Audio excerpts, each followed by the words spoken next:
শান্তিরক্ষা মিশনের জন্য পুলিশ এবং সশস্ত্র বাহিনীকে আধুনিকীকরণ করা হচ্ছে বলেছেন প্রধানমন্ত্রী।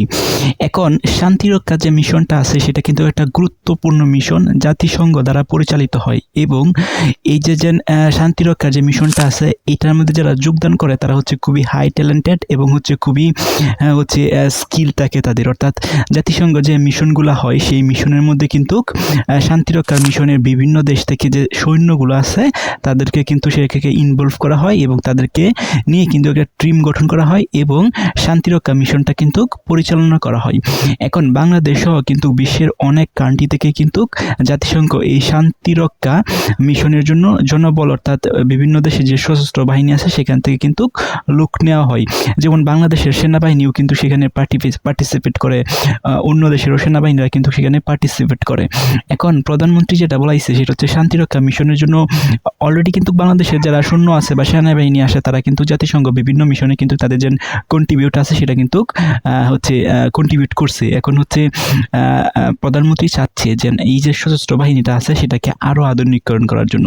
এখন এইখানে যে একটা গ্যাপিং বিষয় থেকে যায় সেটা হচ্ছে পুলিশ। বাংলাদেশের যে ট্র্যাডিশনাল পুলিশ সেই পুলিশ কিন্তু একটা গুরুত্বপূর্ণ রোলস কিন্তু প্লে করতে পারে না। দেখবেন বাংলাদেশের ভিতরে ইন্টায়ার অফ বাংলাদেশের ভিতরে কোনো সিচুয়েশন যদি ক্রিয়েট হয়ে যায় খারাপ, সেখানে কিন্তু সেটাকে ট্রেগেল দেওয়ার জন্য বিজিবি অথবা সেনাবাহিনীকে কিন্তু এখানে ডাকা হয় অথবা র্যাব এদেরকে কিন্তু ডাকা হয়। কিন্তু পুলিশ কিন্তু যে ক্রিটিক্যাল যে বিষয়গুলো আছে সেগুলোকে কিন্তু এত সহজে হ্যান্ডেল করতে পারে না। সো এই যে আধুনিকীকরণ করার কথা বলছে প্রধানমন্ত্রী সশস্ত্র বাহিনীকে, সেটা হচ্ছে পুলিশ সহ।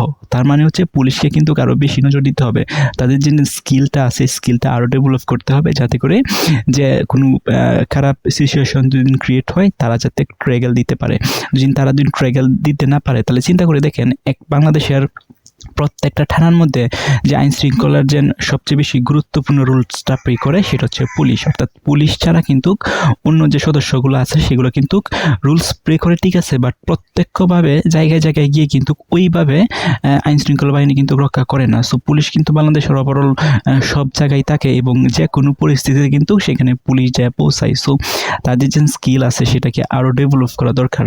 যদি আরও ডেভেলপ করে তাহলে বাংলাদেশের যেরকম যে কোনো সিচুয়েশন তারা যে কোনো মুহূর্তে বা যে কোনো মুভমেন্ট কন্ট্রোল করতে পারবে এবং জাতিসংঘের যে মিশনগুলো আছে সেখানে কিন্তু বাংলাদেশ পুলিশটাও কিন্তু কন্ট্রিবিউট করতে পারবে। সো এভাবে শুধু বাংলাদেশের যে সশস্ত্র বাহিনীগুলো আছে, বিজিবি বলেন, সেনাবাহিনী বলেন, পুলিশ বলেন, আনসার বিডিবি বলেন, আরও র্যাব বলেন, যারা আছে প্রত্যেক বাহিনীর উপরেই নজর দেওয়া উচিত এবং তাদের যে আধুনিকরণে আছে সেটা আরও ডেভেলপ করা দরকার, যেটা করতে বলতেছে বা করবে বলছে প্রধানমন্ত্রী।